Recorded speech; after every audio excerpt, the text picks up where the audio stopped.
Though it's time to take a look at the stories that were making news this weekend. It was, of course, the funeral of Jade Goody on Saturday. Thousands of people lined the route as her coffin travelled from Bermondsey in South London, where she grew up, to St John the Baptist Church in Buckhurst Hill, where the service took place. Were you surprised by the amount of people who sort of came out to pay their respects? Not surprised as such, no, because there's been such a, you know, I've noticed since she got ill and all that, the amount of paper coverage and people on the street showing, you know, being devastated by the news and stuff. So I thought it was really fitting for her. And Anthony Costa, who's a friend of mine, was there. He was at the wedding, wasn't he? He was at the wedding, and he was on this morning today actually talking about the funeral, and he said, you know, it was a beautiful service, very emotional, obviously, but everyone was just brilliant, and it was so touching to see that amount of, you know, well wishes there. And I just hope, you know, I mean, it was a wonderful service, wasn't it? Yeah, And yeah. a sort of, you know, fitting tribute, because she obviously did touch everybody's hearts. And I just hope now that that the press particularly leave the boys alone. Oh, I think it was so. by far the best decision for Jeff to take them away and give them a holiday and everything. And I just hope that, as I say, that they respect that, you know, that they're little boys. And to anybody, actually, I mean, I said this last time, but anybody who had to say goodbye to somebody this weekend and go through a funeral, you know, lots of love to you, everybody, really. Yeah, absolutely. Well, next up, it was 100-to-1 outsider, Mon Mome, who raced home to victory in Saturday's very exciting Grand National, giving the bookies a windfall never seen before in the race's 170-year history.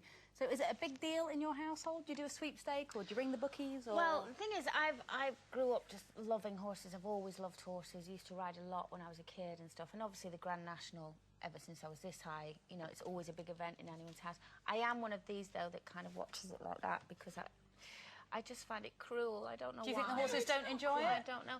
Well, yeah, I think, you know, some of them do, some of them don't. And I don't think they've really got a choice, to be honest. But, you know, you can't deny that it's there. And I am one of these that will pick a horse because of the name relates. Yeah, or the pretty colours on the top of the colours. Yeah. I'm a real gambler like that. People go on about it being cruel. You know, there's accidents happen in all sports, but you look at a horse that knows it's going to run a race.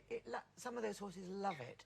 And they wouldn't put a horse in that didn't want to run and didn't love it, because it wouldn't have a chance of winning. And I just think they do it much better nowadays. So they make it such a...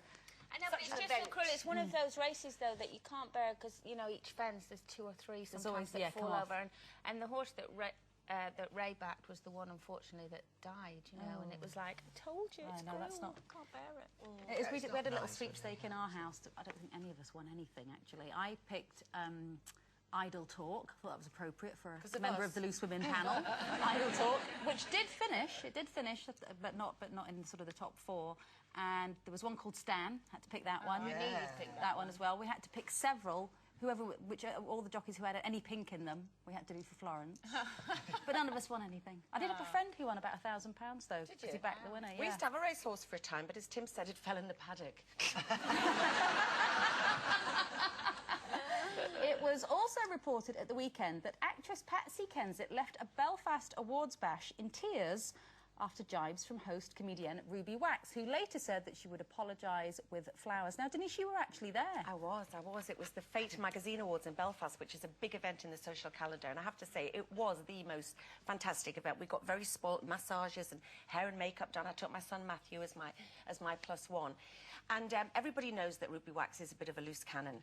However, I do think on this occasion she did overstep the mark, I think. She was trying to be funny. She wasn't meaning to be hurtful. But, you know, Patsy was obviously very tired. She'd flown in. It was for Pretty in Pink charity, breast cancer appeal in Belfast. And Patsy's boyfriend, Jeremy Healy, was going to be doing the DJing afterwards, so, of course, that didn't happen. She was very, very upset. But, of course, then those of us about to present an award got really panicky. So Matthew was really... thinking she might say something horrible. So I'm thinking, oh, my God, how embarrassing, what's she going to say? So my Matthew said to me, right, Mum, OK, Ruby Wax has been saying how proud she is to an American, so why don't you come on if she says something horrible and go, ladies and gentlemen, Ruby Wax, so proud to be an American, pity they've never employed her. Very good, Matthew. Very good.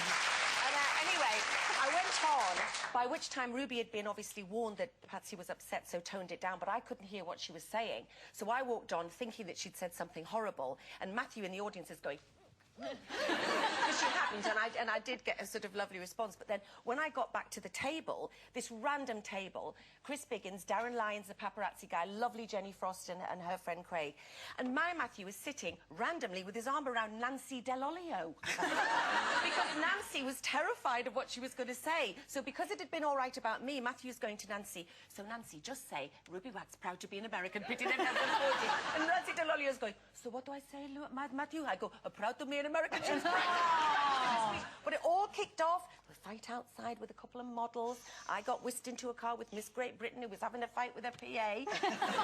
And then what happened was, I then got on the plane and someone handed me a newspaper. And apparently Sherrie Houston was so upset I didn't show her my cesarean scar, she's ended up in hospital. What was that about? What was that about? Right. Basically, we were doing the show the other day, and Sherrie, in about part 3 or something, there was a VT of the Make Me a Loose Women competition that I'm sure you know we're running.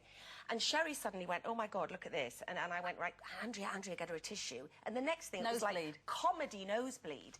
And it's sort of, you know, and poor soul, she was taken off, and after half an hour of us trying to keep the audience entertained, and, you know, she couldn't come back on. She was in the hospital till midnight. And it was something to do with a dental infection that had caused some swelling, and her nose didn't stop bleeding till midnight. So we said to the audience, Sherrie's not well. But, of course, there were those people who went, oh, no. Apparently, they had a right old scrap on the screen. And Denise Welch refused to show her a cesarean scar, so off she went.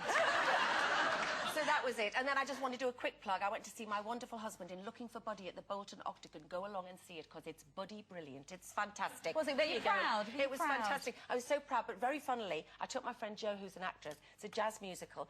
And at the interval, she went to me, when's the reveal? And I went, what do you mean, when's the reveal? And she said, when do we discover he's a transvestite? I said, that was his part in Benidorm, you daft bastard. She was waiting for it to come out in a nice little frock. Sherrie has been checked out by the doctors and she's on the mend, so no need to worry. She's stable, but I refuse to believe that. Yes.